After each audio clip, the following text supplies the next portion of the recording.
Hello all, with this video I want to start a new series called Thrift Treasures. I have been thrifting for many years, before it got trendy even, but I have learned a lot through the years. The way I thrift is I only look in the normal racks, not in the glass ones, etc., because the treasures are already selected, and thus there is no real discovering little treasures, and the prices are also high. When I say treasures, I don't mean things that make you rich overnight or something, but treasures in the sense of some particular history, or strange shapes, or something like that. So when I thrift, I look for those things. And as I said, it's not with the reason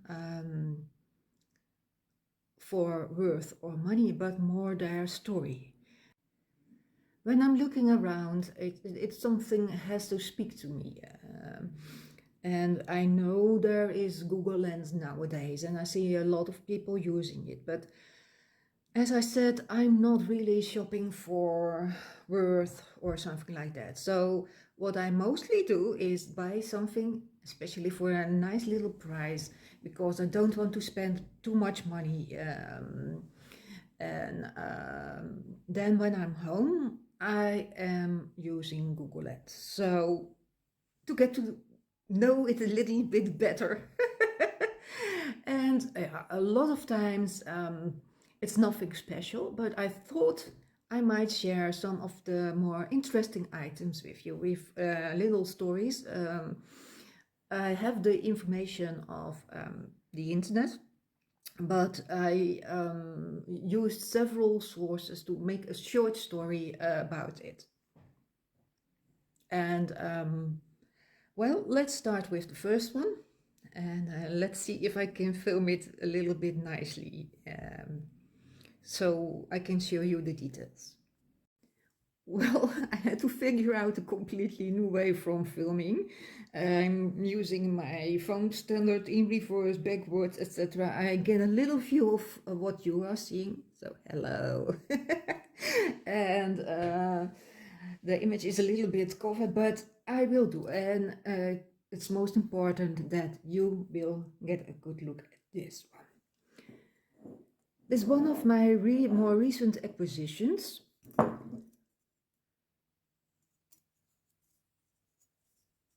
As you can see. And I will tell you a little bit more about what I found out about it. I thought it looked a little bit 60s, or it could be something exotic like Indonesian.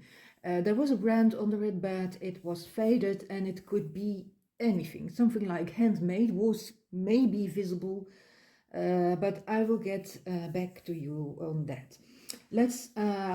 I will be reading some notes I have made. This turns out to be a strehla, ceramic, and this is the brand. You see, okay. It was confirmed by some members of a forum, so let's see. This is the most clear. Okay, I'm going to shake a little bit because I'm reading also. At the bottom, the brand name strehla is imprinted by means of an ink stamp. And at times it's indecipherable, as you can see. It's surrounded by a kind of hexagon, and quite often GDR has been indicated. The serial number of the vase usually consists, that is this one, and it's a 999, I think. I hope you can see it.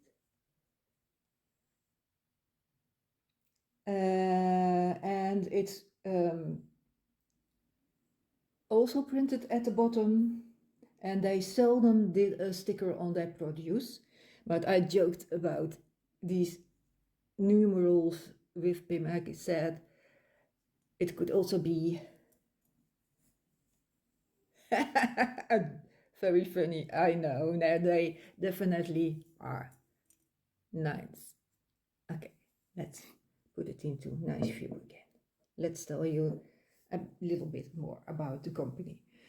It's from Strehla Ceramic or Strehla Ceramics, and this factory was established in Dresden in 1828, and it took its name from the town in Dresden where it probably began.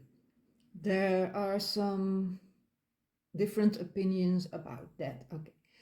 After the Second World War, the company, which was located in East Germany, because there was a divide made, and they ended up being East Germany. And they remained under communist rule from the 1950s till the 1980s, when Germany was reunited again. So this is a nice part of history also. It was from behind the Iron Curtain. This East German business mainly manufactured vases and flower pots in the 60s and 70s. They, of course, were exported in great quantities, mostly to Netherlands and other countries around, but not to West Germany, because that was kind of not done, because they were kind of not. You understand what I'm trying to say. And this is the reason why strehla vases are difficult to find in Germany. So it's easier to find one in other countries. There is a difference in the famous West Germany items from the 60s and 70s and the East German items. A lot of collectors collect the very bright West Germany pottery from the 60s and 70s. But the color of the East, the East German companies is more subdued, and they usually used a brown clay, and they produced most of their famous items in the 60s and 70s with sophisticated decoration and using a lava texture glaze, which was added by hand. And we are looking at a lava textured glaze, I think. Either this one or this. But in general, the people on the internet agree on this being a lava textured glaze. And the company made ceramics until 1989, but they were already kind of deteriorating in quality, but they closed in the same year that Germany reunified. So it's a nice story. This is a vase that is made behind the Iron Curtain, and it is imported around that time, so it's in our country, the Netherlands. And I also find it interesting to know that they closed at the moment that Germany was reunified. So as for history, this is a nice piece. And for 75 cents, I already have enjoyed all the money out of it because of its history. And I really like things like this. And this makes for me a thrift treasure. And if you enjoyed this video, please like or subscribe. And thank you for watching. Bye.